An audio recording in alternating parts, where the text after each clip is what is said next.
ኢማም አልአዕዘም አቡ ሐኒፋ አኑዕማን ኢብኑ ሲሪን ህልሙን ሲሰሙ ተገረሙ። የዚህ ህልም ባለቤት አሉ የፊሩ ዒልመን በእውቀት ይደፍቃል። ለወደፊት ማንም የማይደርስበት የእውቀት እርክል ላይ ይደርሳል። የግንዛቤ ስፋቱን ሲያዩ ጠሩት። አንተ ኑዕማን አሉ እውቀትን ከማን ነው የምትማር አሉ። አይኔ ንግዱ ላይ እንጂ እውቀቱ ላይ አልበረታው ማለት። አንድም ምክር ሰጡ። አላህ የተለየን አቅል ሰጥቷል እውቀት።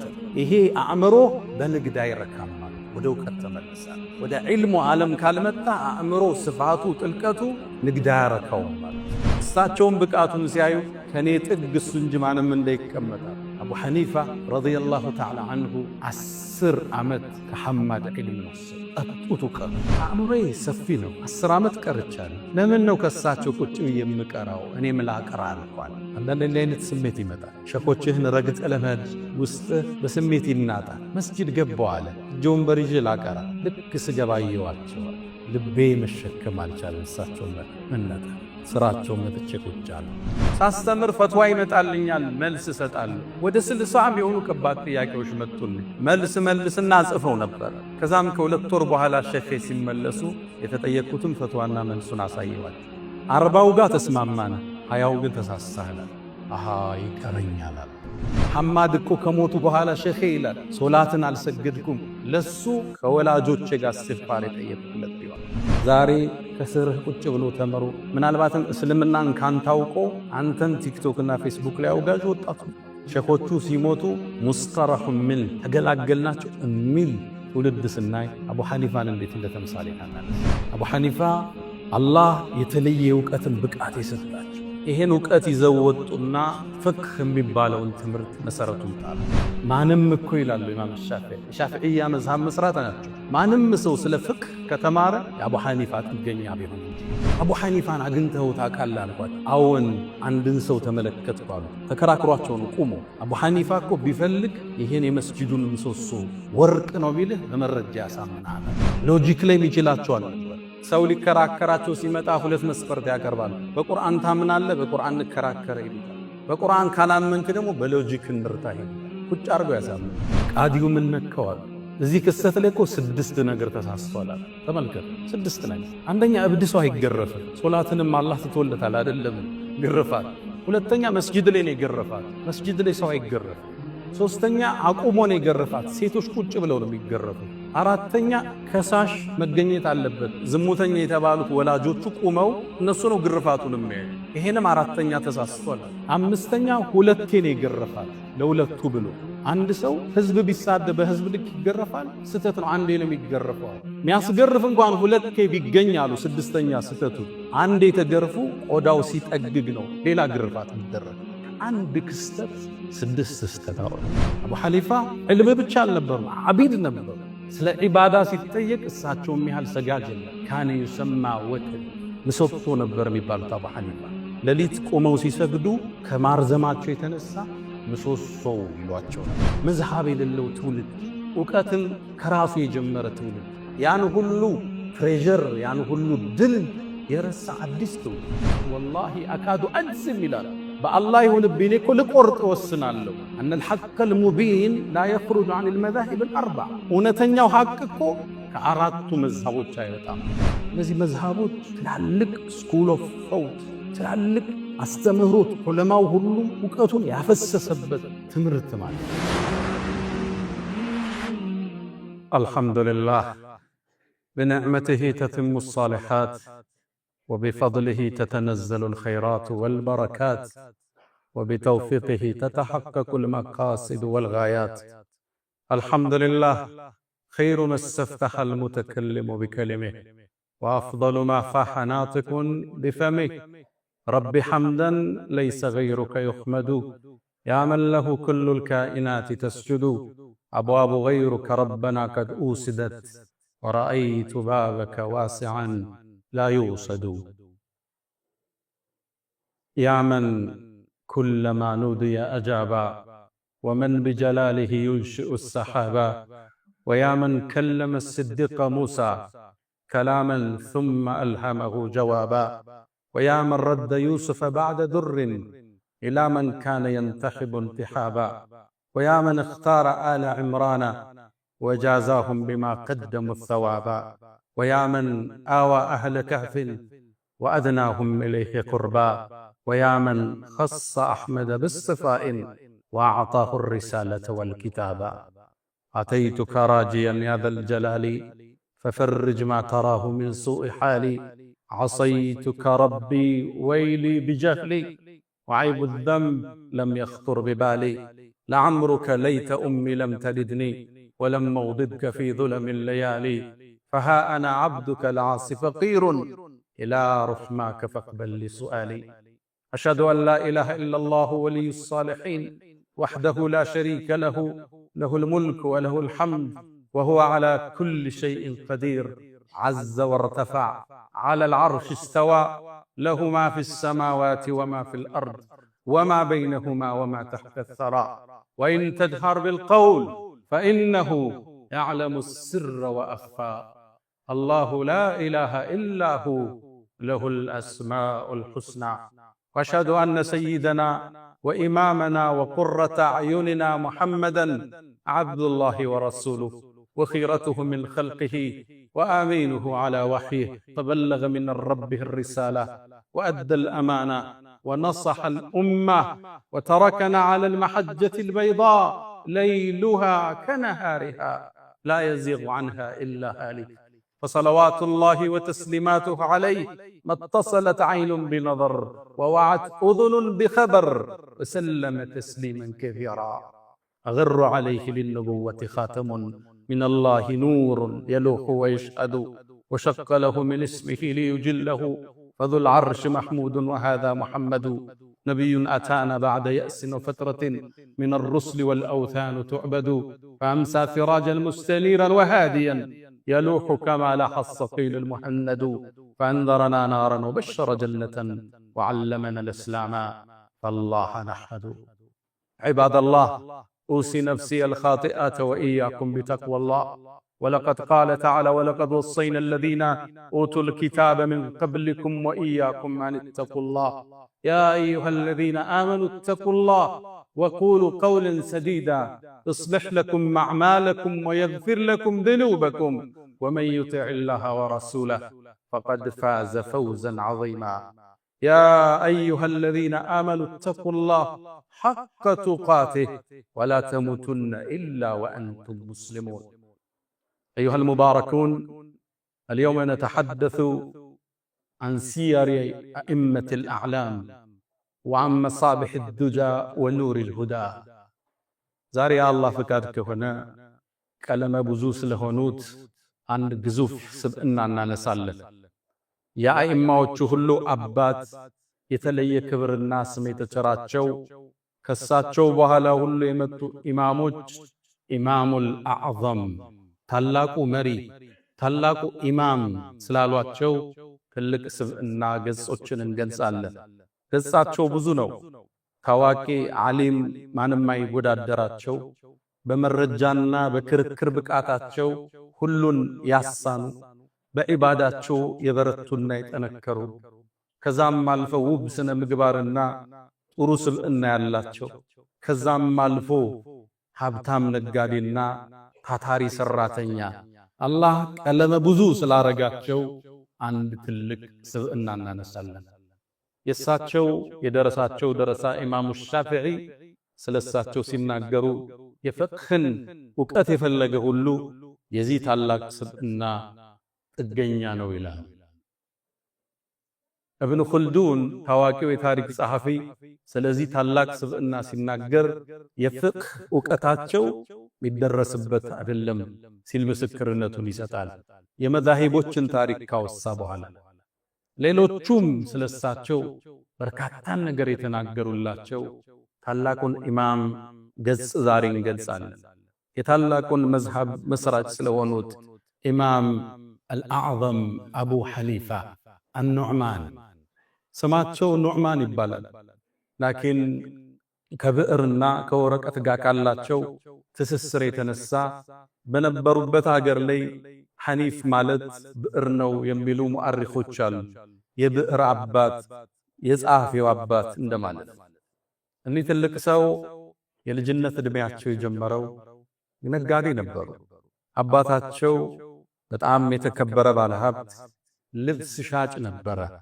ከሀገሪቱ የተለያየ ቦታ እያመጣ ኹራሳን ላይ ንግድን የሚያሳፋ ነበር። በሂደትም ኩፋ የምትባለው የኢራቋ ከተማ አለች። አሁን ከባግዳድ ሰሜናዊ አካባቢ የምትገኝ ከተማ አለች። እዛ ላይ ታዋቂ ንግድ ቦታ የነበራቸው ትልቅ ባለሀብት ነበሩ። ልጃቸውም ኑዕማን ገና በልጅነቱ ከአባቱ ጋር ንግዱን ተያያዘ። በልጅነቱ ሀብትም ማካበት ቻለ። ታዲያ ወደ ዒልም የመራውን አንድ ክስተት ህይወቱ ላይ መጣ። ኑዕማን ይሄ ወጣት አንድን ህልም አየ። ኸጢቡል ባግዳዲ ታሪኩን ያወሱታል። ይሄ ኢማም አቡ ሐኒፋ የወደፊቱ ታላቁ ኢማም የዛሬ ወጣት ኑዕማን አንድን ህልም አዩ። የነቢዩን ዓለይሂ ሰላቱ ወሰላም ቀብር ሲቆፍሩ አየ። ይህን ህልም ሲያይ ደነገጠ። ምን ሊያወጣ ይሆን? ይህን ህልም ለማስፈታት ወደ እብኑ ሲሪን የሚባሉ የዘመኑ ታላቅ የህልም ተንታኝ አሉ። ወደሱ ላኩባቸው። እብኑ ሲሪን ህልሙን ሲሰሙ ተገረሙ። የዚህ ህልም ባለቤት አሉ የፊሩ ዒልመን በእውቀት ይደፍቃል። ለወደፊት ማንም የማይደርስበት የእውቀት እርክል ላይ ይደርሳል። አቡ ሐኒፋ ይህን ሲሰማ ደስታ ተሰማው። ግን አሁንም ንግድ ላይ ነው። 10 ዓመት ሳይሞላው ቁርአንን ቢሐፍዝ በልጅነቱ ትንሽ ዕውቀትን ቢፈልግም የእውቀት መስክ ላይ አልገባ። 22 ዓመት አካባቢ እንደሆነው እየተመላለሰ ስለ ንግድ ፈትዋ የሚጠይቃቸው ሻዕቢ ሊባሉ ሸኻል ይጠይቃቸዋል። ንግድ ሲከብደው ፈትዋ ይጠይቃቸዋል፣ ማብራሪያ ይጠይቃቸዋል። ያጠያየቅ ብቃቱ የግንዛቤ ስፋቱን ሲያዩ ጠሩት። አንተ ኑዕማን አሉት፣ ዕውቀትን ከማን ነው የምትማር አሉት። አይኔ ንግዱ ላይ እንጂ ዕውቀቱ ላይ አልበረታው ማለት። አንድም ምክር ሰጡት። አላህ የተለየን አቅል ሰጥቷል፣ ዕውቀት። ይሄ አእምሮ በንግድ አይረካም ማለት ወደ ዕውቀት ተመለሳል።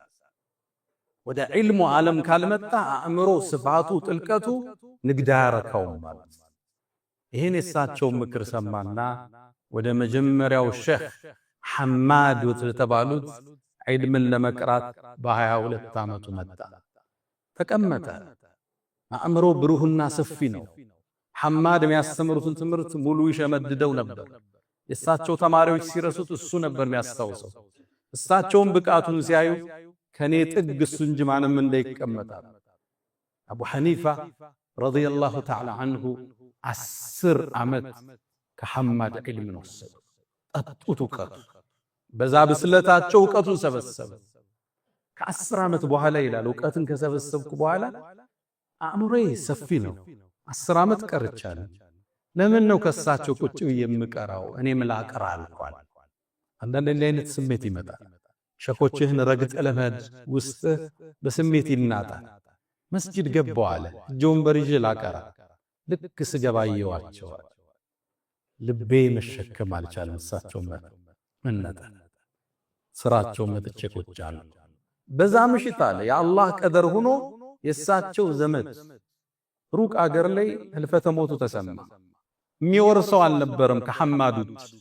ሐማድም አቡ ሐኒፋን አንተ ያቀራህ ጠብቀኝ ብለው ወንበራቸው ላይ አስቀምጠው 2 ወር ሄደዋል። በ2 ወር ውስጥ ማስተማር ጀመሩ። ሳስተምር ፈትዋ ይመጣልኛል፣ መልስ እሰጣለሁ።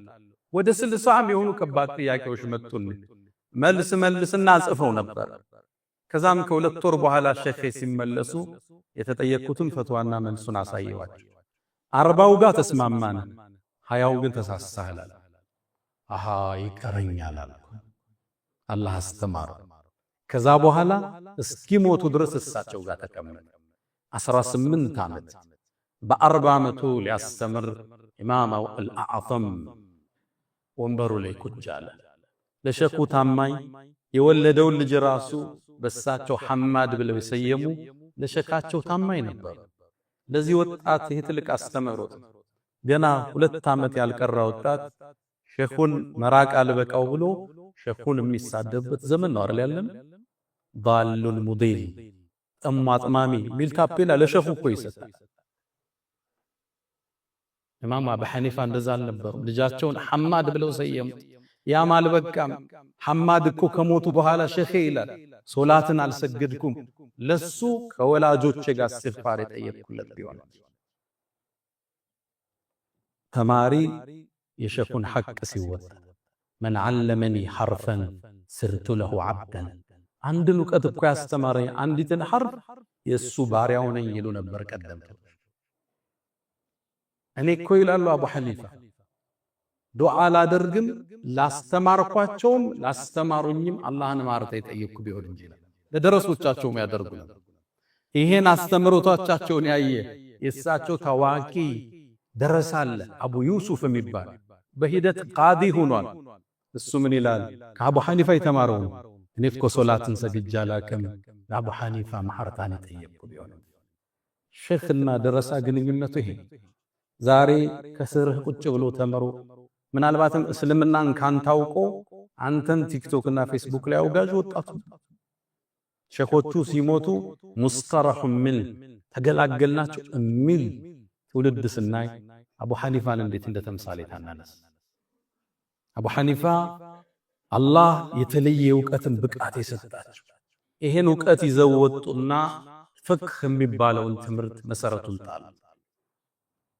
አስተሳሰባቸው ጥልቅ ነበር። ለዛ ነው ኢማም ሻፊዒ አቡ ሐኒፋ በሞቱበት ዓመት ነው የተወለዱት። ኢማም ሻፊዒ 150ኛው ሂጅሪያ ላይ ነው የተወለዱት።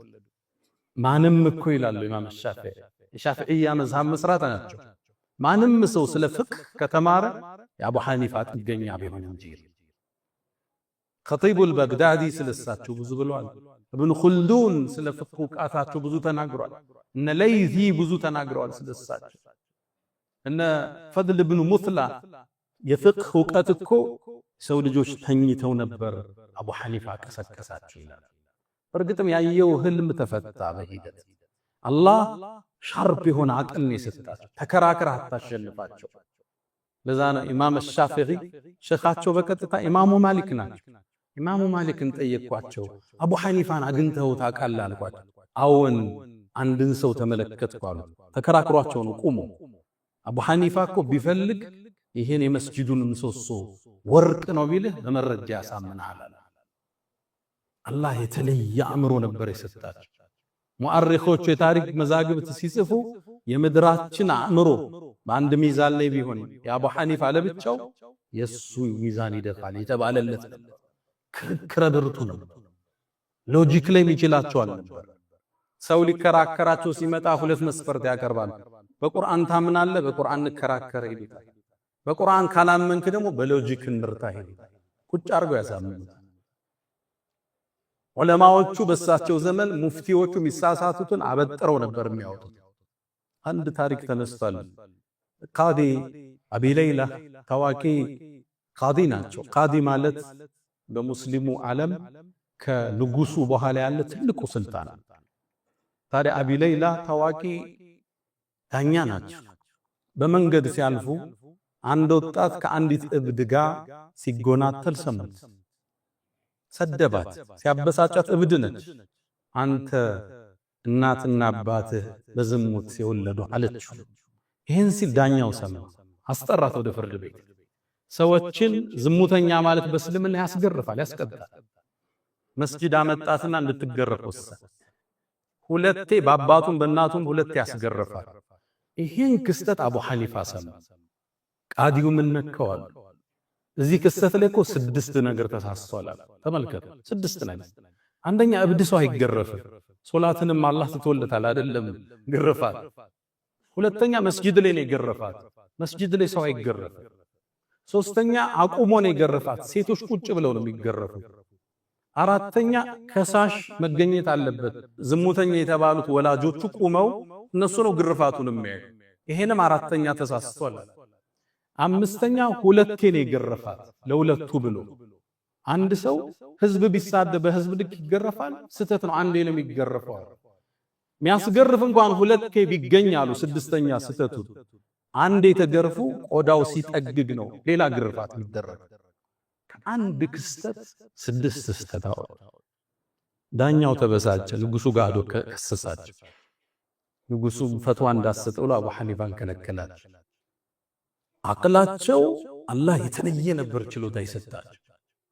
አንድን ግለሰብ ሰሙት። አንድ አካባቢ ሰይድና ዑስማን ብኑ አፋን የነብዩ ታዋቂ ደረሳ ኸሊፋ እሱን የሁድይ ነው እያለ ይሳደባል። የሁዳ ነው አውቆ ነው መሰረቱ የሁዳ ነው በእስልምና ተጠልሎ ነው እያለ ስሙን ያጠፋው ነበር። ታውቃላችሁ እነዚህ ሰዎች ናቸው ሰይድና ዑስማንን ቤቱ ገለው የገደሏቸው። አላህ የጀነት ላይ አብሮ ይሰብስበን። የሁዳ ናቸው ብሎ ሲያወራ ሰሙና አቡ ሐኒፋ ወጡላህ ቤቱ ሄዱ። ሲያቸው ደነገጠ። ታላቅ ሰው የተከበሩ ሰው አቡ ሐኒፋ ምን አመጣ? ለልጅ ሽምግልና መጥቻለሁ። ምን ልጅን የሚያገባ ሰው አለ? እርሶ መጣ ይመለሳሉ እንዴ? ግን ግለሰቡ ማን ነው እስኪ ንገሩኝ አለ። ልጁም ሀብታም ነው፣ ሶደቃ ሲሰጥ እጁ የተፈታ፣ ሌሊት በአንድ አንቀጽ ሌሊት ሲሰግድ ነው የሚያደርግ። አቡ ሐኒፋ እስኪያቆም አሁን ከጠቀስከው ትንሹ እንኳን ቢኖረው ልጅን ድረዋለሁ። ለመሆኑ ማን ነው? አይ ግን ልጁን ሳልነግርህ አንድ ጉድለት አለበት አሉ። እሱ ምንድነው አላቸው። ልጁ የሁዳ ነው አላቸው። ተበሳጭ። ትልቅ ሰው አይደሉም እንዴ እርሶ? ልጅን ለይሁዳ ድረዋለሁ? አሁን የጠቀስከውን አይደለም የዓለም ሕዝብ ያላቸውን ጸጋ ቢይዝ ልጅን አልድረውም ማለት።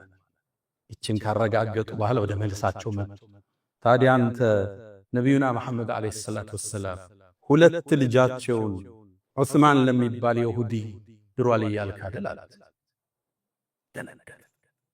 ቋንቋው ገባው፣ ሎጂኩ ረታው፣ ወደቀና እስትግፋር አደረገ። እውቀት ብቻ አይደለም ሎጂክ ካላህ ሰጧቸው ነው። ልክ በዘመናችን እንዳሉት ኤቴስ የምንላቸው ፈጣሪ የለም ብለው ያምኑ አሉ አይደል? የዳርዊኒዝም ቲዮሪ የሚከተሉ እንደዛ አይነት በዛም ዘመን ነበሩ። ደህርይን ይባላሉ።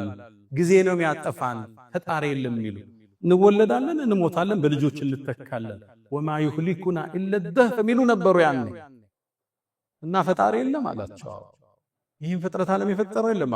ገዳ ነገ ከንጉሱ ፊት እንከራከራለን። ቀጠሮ ያዙ።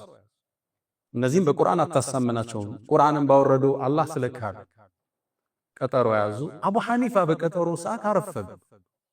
ጠበቋቸው፣ አረፈዱ። ፈርቶ ነው የቀረዋል። ከዛ አረፋፍደው ደረሱ። ንጉሱ ጠየቀ። ኃላፊ ምን ነካ? ምን ነው ዘገየ? የገጠመኝ ልንገራችሁ። ህዝቡ ተሰብስቧል። አቋርጬ እኮ ወንዙን ልመጣ ስል ትልቅ ዝናብ ዘነበ፣ መብረቅም ጣለ። የመብረቁ ጨረር ዛፉን ቆረጠው አለ። የዛፉ እንጨቶች ወንዙ ላይ ወደቁ። ከዛም እንጨቶቹ ተገጣጠሙና መርከብ ሰሩዋል። ከዛ መርከቡ ላይ ወጣው ማዕበሉ እያናወጠኝ እናንተ ጋር መጣኝ አለ። እነዛ ተከራካሪዎቹ አሳከና አቡ ሐኒፋ እንዴት ነው እሺ ዛፉን ቆርጦ ጣለው፣ ተገጣጥሞ እንዴት ነው መርከብ የሚሰራ? አይሰራም አላቸው። ታዲያ ይሄ የምታዩት ውብ ፍጥረት ዓለም ፈጣሪ የለው ማለት ነው። የመርከቧ መገጣጠም ከገረማችሁ የሰማይ አዘርጋግ፣ የምድር አነጣጠፍ፣ የፀሐይ አወጣጥ አገባብ፣ የሰው ልጅ ህይወት መነሳቱ፣ መተኛቱ፣ ማደጉ፣ ከማህፀን መውጣቱ ይሄ ሁሉ ሰር የለው ማለት ነው። እጅ ሰጥቶ ለአቡ ሐኒፋ አቅሉን ወቃት። እንዲህ አይነት ስለ አእምሮ በሰው ልጆች ታሪክ አላለፈ ነው የሚባለው። ማንም መጥቶ ሺዓዎቹ ይመጣሉ፣ ተከራክረው ነው የሚያሸንፏቸው። እሳቸው ጋር መጥቶ እጅ ሰጥቶ ያለ ሄደ። በእስልምና ታሪክ የተለያዩ እንትኖች ተከስተዋል። ግሩፖች ብልጭ እያሉ የሚጠሩ ኸዋሪጆች አሉ። እነዚህ ኸዋሪጆች አልይና ሙዓዊያ መሃል የተፈጠረ ክፍተት ነበር። ሁለቱም ሰሃባዎች አመራሮች ነበሩ። ያኔ ልዩነት ሲፈጠር እንዲዳኝ ሰው መረጡ መሃላቸውና ሰው በሰጠው ዳኝነት ተለያዩ፣ ተስማሙ። ይችን ይዘው እንዴት ኢንል ሁክሙ ኢላ ሊላህ ፍርድ ለአላህ እንጂ ሰው ይፈርዳል እንዴ ብለው አውግዘው ይኖራሉ። ሁለቱንም አክፍረው ሁለቱንም ካህዲ ናቸው ብለው ትተዋቸው አቡ ሐኒፋ ጋር መጡ። ለምን መጣህ? ልከራከር። አልይና ሙዓዊያ ውስጥ የነበረው ልዩነት በሰው ዳኝነት ይበቃል እያልክ አይደል አለ። አይበቃም አለው። ታዲያ እንከራከር፣ ቁጭ በላል። ቁጭ አለ ደስ ብሎ። እሺ እኔ እናንተ እንወያያው፣ ግን ስንወያይ በሐሳብ ብንለያይ ማን ይዳኘናል? የፈለከው ምረጥ አለ። ከጎኑ ጓደኛው አለ። እኔ አንተ ጓደኛ ቢዳኘን ደስ ይለኛል፣ ምን ትላለህ? ጓደኛው ስለሆነ ደስ አለ። እኔም እስማማለሁ አለ። ከዛ አሸነፉት። አዚው በእኔና አንተ መሃል በዲል ልንወያይ ጓደኛ ዳኛ እንዲሆን ከወሰንክ በዓልይና በሙዓዊያ መሃል ዳኛ ቢገባ ችግሩ ምንድነው? ፊቱን አዙሮ ወጥቶ አቅሉን ወቃድ። ይሄ ኹጥባ ይበቃም፣ ታሪካቸውን ዘረዝርላል። አላህ የመጠቅ አስተሳሰብ ሰጠን። አመለካከታችሁ ጥልቅ ነው። እንደዚህ አይነት አስተሳሰብ ሲጠብባቸው ወደ ሶላት ወደ ኢስቲግፋር ይመለሱ ነበር። ወንጀል ነው ዕውቀቴን የዘጋው የሚሉ ነበር። ሶላት ኢስቲግፋር አድርገው ነበር የሚነሱት። አቡ ሐኒፋ ታላቅ ኢማም አልአዕዘም፣ ለዚህ ትውልድ ሞዴል ልናረጋቸው እንሻለን። አሁን የመዝሃብ ትምህርት ተረስቶ የታላላቆቹ ሲራ ተደምስሶ ተራ የሆኑ መሻይኾች እንደ ሞዴል በተያዙበት፣ ተራ የሆኑ ኡስታዞች እንደ ሞዴል በተያዙበት ዘመን ከምንጩ ከስሩ ታላላቆችን ለዚህ ትውልድ እናስተዋውቅ ግድ ይለናል። አቡ ሐኒፋ ዕልም ብቻ አልነበሩም፣ ዓቢድ ነበሩ። ስለ ዒባዳ ሲጠየቅ እሳቸው የሚያህል ሰጋጅ የለም። ካነ ዩሰማ ወተድ፣ ምሰሶ ነበር የሚባሉት አቡ ሐኒፋ። ሌሊት ቆመው ሲሰግዱ ከማርዘማቸው የተነሳ ምሰሶው ይሏቸው ነበር። በአንድ የቁርአን አንቀጽ ሙሉ ሌሊት ሊያድሩ ይችላል። ቁርአንን ሶላት ላይ ካختሙ በእስልምና ታሪክ 4 ሰዎች ውስጥ አቡ ሐኒፋ ናቸው። ዑስማን ብኑ አፋን ቁመው አختመዋል። ተሚሙን ዳሪ ቁመው አختመዋል በአንድ ሶላት። ሰዒድ ብኑ ጁበይር አختመዋል። 4ኛው አቡ ሐኒፋ ናቸው። ልብ ብላችኋል። ረመዳን ላይ በ3 ጁዝ እንቆም ይሆናል ማለት 30 ጁዝ እንዴት ሰው ይቆማል? አላህ ወቅቱ እንዴት ነው የባረከላቸው።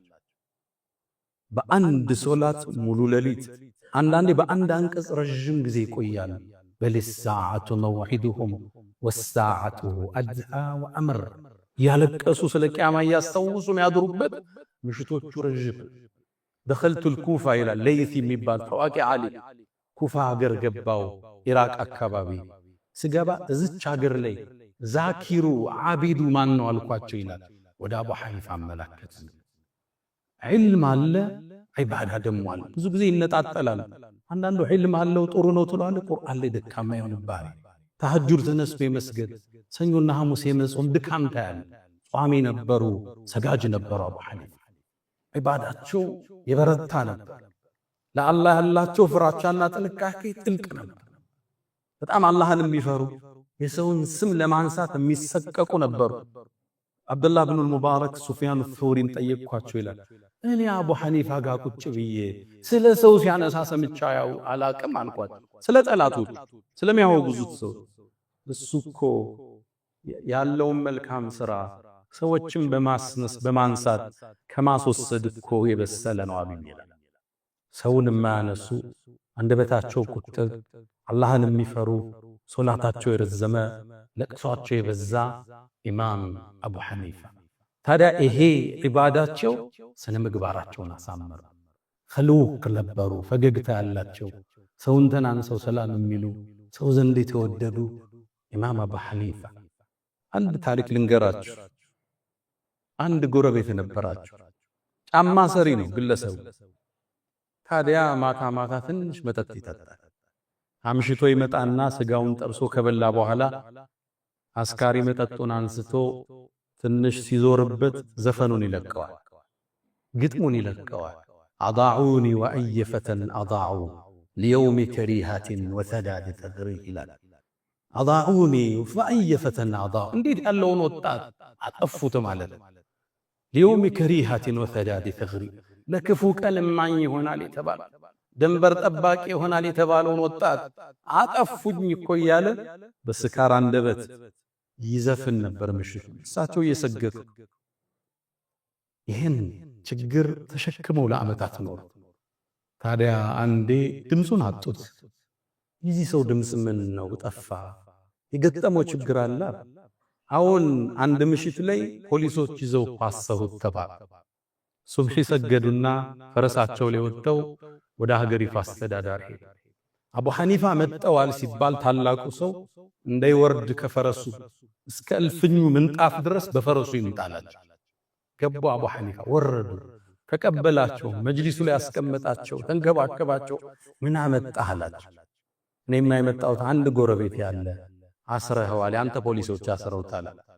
ማን ይባላል ገሌ ያ ንጉስ ያ የሀገሪቱ መሪ በዛ ምሽት የታሰሩት እስረኛውን እንዲፈቱ ወሰነ ለሳቸው ክብር ሲል ማለት አቡ ሐኒፋ ይሄን እስረኛ ጎረቤታቸውን ይዘውት እየተከተላቸው ቤቱ አደረሱትና ሐላ ضعناك يا فتى ይዘፍናት ዘፈናል አጠፋና እንደ አንተ ወጣት አለ ኢማም ሆይ አላጠፉም የጉርብትናን ሐቅ ጠበቁ ተንከባከቡኛ መስግናለሁ አላቸው የሚገርመው ይህ ወጣት ቶብቶ የሳቸው ደረሶች ውስጥ አንዱ ለመሆን በቃ ምርጥ ጎረብ ስነ ምግባር ያላቸው ታታሪ ጎበዝ ነጋዴ ለነጋዴው ሞዴል ናቸው አቡ ሐኒፋ ኩፋ ውስጥ አገራቸው ውስጥ ህዝብ የሚያቀው የልብስ መሸጫ ቦታ አለ ሰው በጥራቱና በተአማኒነታቸው ወደሳቸው ነበር ህዝብ የሚተመው ከአባታቸው የወረሱት ነጋዴዎች ልብ በሉ ንግድ ልጅ ካላስቀጠለው ለትውልድ አይተር ልጅን እስር እዛው የኮተኮትኩ ያስተማርከው የአባቱን ሌጋሲ ታሪክ ያስቀጥላል አባታቸውን የከተቷቸው እሳቸው ቤት መጣህ አማና ተጠብቆ ነው የምትነግድ ውሸት የለም እሳቸው ቤት የታወቀ ቤት ነው ጥራት አለው ፌክ ነገር አይሸጥም የቻይናውን የጣሊያን አይባልም እሳቸው ቤት ታማኝ ነበሩ ትርፍን ማግበስበስ የማይወዱ ጓደኛቸው ሊገዛ ሲመጣ እኛ ከጓደኛ እናተርፍም በገዛ ነው ወሰደው የሚሉ ቸርም ነበሩ የተለየ ክፍተት ካዩ ሙሉን ብር ሰደቃ ነው የሚሰጡት አንዴ ለአገልጋያቸው ዛለ የሚሰሩት ይሄን ዕቃ ስትሸጡ ብዙ ዕቃ ይሄኛው ጉድለት አለው ክፍተት አሳይታችሁ ሽጡ አሏቸው እነሱ ረሱትና ሸጡት ዕቃው ክፍተቱን ተናገራችሁ አሏቸው ከብዙ ዕቃዎች ውስጥ አንዱ ነው አይረሳ ነው አሏቸው የሙሉን ዕቃ ንብረት ሰደቃ ሰጠ ወደ ውስጣቸው ሹብሃ እንዳይገባ ንግድ ሲነግዱ ብልጣብልጥ ነጋዴ ማለት ነበር አራዳ ናቸው ስማርት ናቸው ግን ደግሞ አንዳንዱ ዕቃ ሲገዛ መረቁን ሁሉም ይሟጥጣል ትርፍ ለሰውየው ማይተው ማለት አንደ ገበያ ወጥቶ ዕቃ ሊገዟት ልብስ ይዛ መጣች ስንት ነው አለው 100 ብር አለች አይ ከዛ በላይ ያወጣል አለው እኛ ብንሆን 50 አርጊው ብለን ነው የምንቀበለው አንዳንዱ የተጋነነ ትርፍ 500% ይፈልጋል ያወጣል ከዛ በላይ አሏት 200 አለች ጨምር ያለው 300 400 ከዚህ በላይ ያወጣል አለ አቡ ሐኒፋ ያሾፉብኛል እንዴ አሉት ሰው አመጡና ይሄ ዕቃ ስንት ያወጣል አለ 500 አላቸው 500 ከፍለው ገዛው ትርፍ ራሱ እንዲባረክልህ የተጋነነ ውስጥ መግባት የለበት ገዢውን ምንም ነገር እንዳያተርፍ አድርገ ፕሮጀክት ተሰጠዋል ሪስክ ውስጥ ገብቶ የሚሰሩ ስራዎች በጣም ትሁት ነጋዴ ታማኝ ነጋዴ ታዲያ ባለሀብት አይደሉ አቡ ሐኒፋ የሚታወቁበት ለዚህ ወጣቱ ሞዴልም እናነሳቸዋል ለባሽ ነበሩ ይባላል መልካቸው የሚያምር መካከለኛ ቁመና ያላቸው ፈገግታ የተላበሱ ቆንጆ ሰው ነበሩ አቡ ሐኒፋ ለባሽም ነበሩ ነገስታት የሚለብሱት ልብስ ነበር የሚለብሱ እንደሳቸው ሽቶን የሚቀባ የለም ነው የሚባል ሊያስተምሩ ሲገቡ በመድረሳቸው በሽቷቸው ነው የሚታወቀው በጣም ዘናጭ ነበሩ ግን ደግሞ ራሳቸው ለብቻ ኢንቨስት ያደርጉት ለራሳቸው አንድ ልብስ ሲገዙ ለድሆች አንድ ልብስ ሰደቃ ይሰጣሉ ምሳቸውን ሲበሉ ሁለት እጥፍ ያነሱና አንዱን በልተው አንዱን ሰደቃ ይሰጣሉ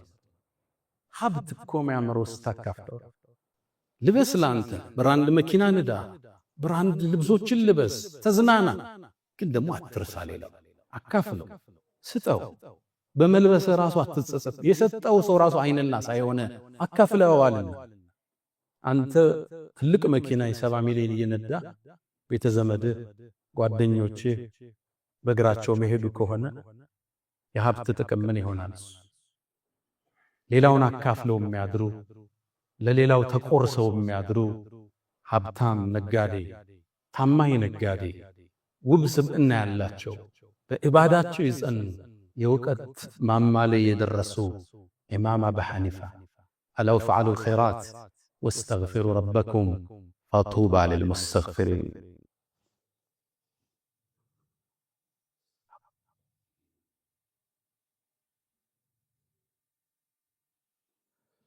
الحمد لله على إحسانه والشكر له على تفضله وامتنانه ولا إله إلا الله تعظيما لشانه ሰለላሁ ወሰለም ወባረከ ዐላ ረሱሊሂ ወኢኽዋኒሂ። ውድ ምእመናን፣ ስለ አቡ ሐኒፋ ሚንበር ላይ ማውራት አይመችም። ሲራቸው ብዙ ነው። ዶክሜንቶቹ ስታገላምጡ አጅብ ነው የምትሉት። አላህ እንዴት እንዲህ አይነት ስብዕና ፈጠረ ብላችሁ ትገረማላችሁ። ሁሉን ያሟላላቸው ባለብዙ ቀለም ባለብዙ ገጽ ሰው ነበሩ። አቡ ሐኒፋ እንደ መደምደሚያ የምናነሳው የመጀመሪያው መዝሃብ ሐነፊያ የሚባለው የመሰረቱት እሳቸው ናቸው። መዝሃባቸውን እንዴት እንደመሰረቱት ሲናገሩ መጀመሪያ ከቁርአን መረጃ ወስዳለሁ ይላል።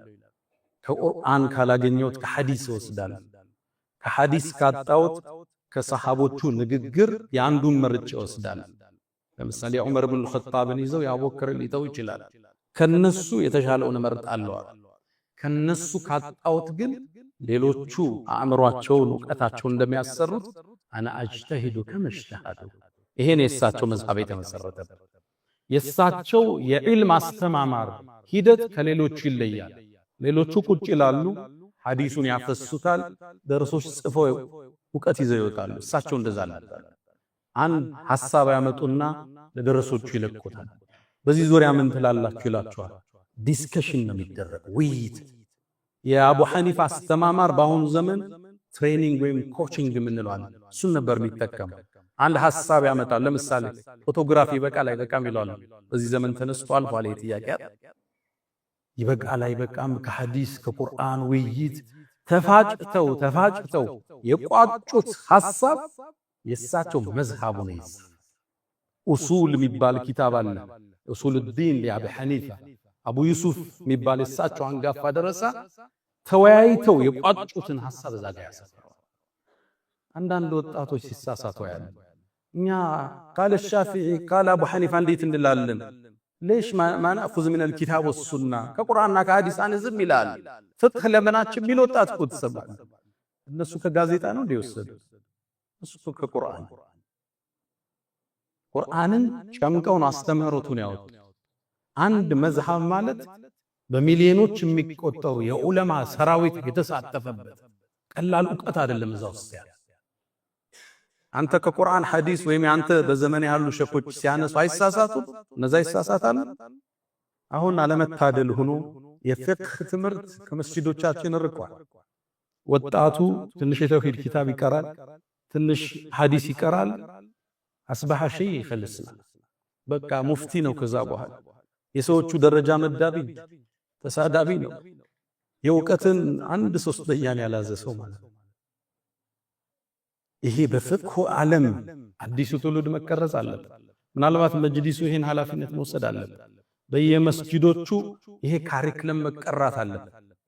ኢብኑ ተይሚያን ብትወስድ ሐንበሊ ነበር። ኢማም መሐመድ አብዱል ወሃብ ብትወስድ ሐንበሊ ነበር። ሁሉም መዝሃብ አላቸው። ስለ አኢማዎቹ ስታነቡ ካነ ሻፊዒየን ወካነ ማሊኪየን ወካነ ሐንበሊየን መዝሃብ አላቸው። አሁን መዝሃብ የሌለው ትውልድ ተፈጠረ።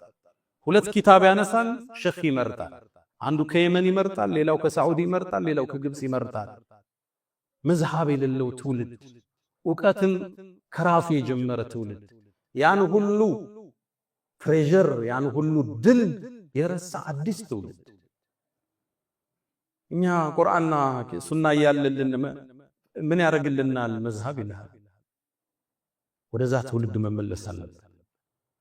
ዑለማዎቹ ያን ሁሉ ዕውቀት ያፈሰሱበት የዕውቀት ቋት ነው ፍቅህ ማለት መዝሃብ ማለት። ለዛ ነው ኢማም ኢብኑ ተይሚያ ረዲየላሁ ተዓላ አንሁ አንድ አባባል አላችሁ፣ ወላሂ አካዱ አጅዝም ይላል። በአላህ ይሁንብኝ እኮ ልቆርጥ ወስናለሁ። አነ الحق المبين لا يخرج عن المذاهب الاربع እውነተኛው ሐቅ እኮ ከአራቱ መዝሃቦች አይወጣም ይላል። እነዚህ መዝሃቦች ትላልቅ ስኩል ኦፍ ቶት ትላልቅ አስተምህሮት ዑለማው ሁሉ ዕውቀቱን ያፈሰሰበት ትምህርት ማለት ነው። ያን ሁሉ ትቶ አሁን በየሰፈሩ ያለውን ሼኽ መርጦ ሼኽ እንትና እንዲፈቷ ሰጥቶ ሳውዲ ላይ ይላል፣ እገሌ ዛጋ ይላል። ምንጭ የሌለው መሰረት የሌለው አየር ላይ የሰፈፈ ወጣት ማየት አንዱ ዛሬ ኢማም አቡ ሐኒፋን እንደናነሳ ያደረገ ምክንያት ነው። ኢማም አቡ ሐኒፋ በስራቸው በላባቸው ሰርተው የሚያድሩ ከነገስታት ብርን የማይቀበሉ ጠንቃቃ ሰው ነበሩ። ያኔ እሳቸው በነበሩበት የኡማውያዎች ስሮ መንግስት ማብቂያና አባስያዎቹ መጀመሪያ ላይ ነው የተገኙት። ያኔ ነገስታት ታዋቂ ሰዎችን ለማጥመድ ብር ይልኩ ነበር ለዑለማዎቹ። እሳቸው ብር ከማይቀበሉት ነበር። አንዴ መንሱር የሚባል ንጉስ ጠራቸው፣ አወራቸው፣ ተጫወቱ። ሲወጡ 30,000 ድርሃም አስሮ ሰጣቸው። ትልቅ ብር ነው በዛ ዘመን። አቡ ሐኒፋ ምን አሉት? የት አስቀምጠዋለሁ ብለህ ነው? አንተ ጋር ይቆይልኛል። ቤቱል ማል የሙስሊሞቹ ቤት ውስጥ ግምጃ ቤት ውስጥ አስቀምጥልኝ፣ ብሩ ይጠፋብኛል አለ። ይሻለና አስቀመጠላቸው። አቡ ሐኒፋም ወደ አኼራ ሲሄዱ የሌላ ሰው ብዙ ብር ግን እሳቸው ጋር ነበር። ንጉሱም ሲሰማ ምናል? አይ አቡ ሐኒፋ የኔን ስጦታ ላለመቀፈል ነገስታት ጋር ላለመገናኘት በሶደቃቸው ላለማደር እኔን ቀስ አድርጎ በስልት አመለጠኝ። ለዲኑም ጠንቃቃ ነበር አለ አቡ መንሱር። ጠንቃቃ ነበሩ። በአቋማቸው ፍንክች የማይሉ ነው። ይሄም አቋማቸው ለስር ዳርጓቸዋል፣ ለግርፋት ዳርጓቸዋል። እዚህ ኹጥባ ላይ የምናነሳው አይደለም። መጨረሻም 55 ሐጅ ካደረጉ በኋላ ልብ በሉ፣ ከኛ መሃል 5 ሐጅ ያደርጋል። ኢማም አቡ ሐኒፋ 55 ጊዜ ሐጅ አደረገው። 55 ሐጅ ያደረገ ታላቅ ኢማም በ70 ዓመታቸው ምድርን ተሰናበቷት። ያው ሁሌም አሸናፊው አላህ ብቻ። ነቢያት ይሞታሉ፣ ዑለማዎች ያልፋሉ፣ ነገስታቶች ይሻገራሉ። አቡ ሐኒፋ ምድርን ተሰናበቱ።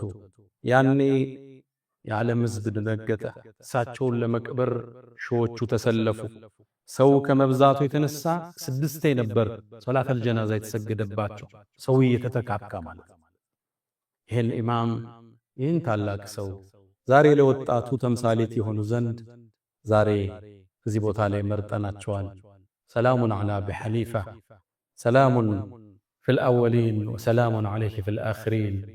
ያ መን ቱሒቡነ ነቢየ ሙሐመዳ ሰሉ ዐለይሂ ወሰሊሙ ጡለል መዳ ፈሰላቱኩም ወሰላሙኩም ኑረን ለኩም ቢአምሲኩም ወፊ የውሚኩም ወለኩም ገዳ። ኢነላሀ ወመላኢከተሁ ዩሰሉነ ዐለን ነቢይ ያ አዩሃ አለዚነ አመኑ ሰሉ ዐለይሂ ወሰሊሙ ተስሊማ። አላሁመ ሰሊ ዐላ ሙሐመድ وعلى آل محمد كما صليت على إبراهيم وعلى آل إبراهيم وبارك اللهم على محمد وعلى آل محمد كما باركت على إبراهيم وعلى آل إبراهيم في العالمين إنك حميد مجيد. اللهم أعز الإسلام والمسلمين وأذل الشرك والمشركين ودمر اللهم أعداءك أعداء الدين. اللهم إنا نعوذ بك من زوال نعمتك وتحول عافيتك وفجاءة نقمتك وجميع سخطك يا أرحم الراحمين. اللهم أعز الإسلام والمسلمين وأذل الشرك والمشركين. وسلام على المرسلين والحمد لله رب العالمين. فأقم الصلاة.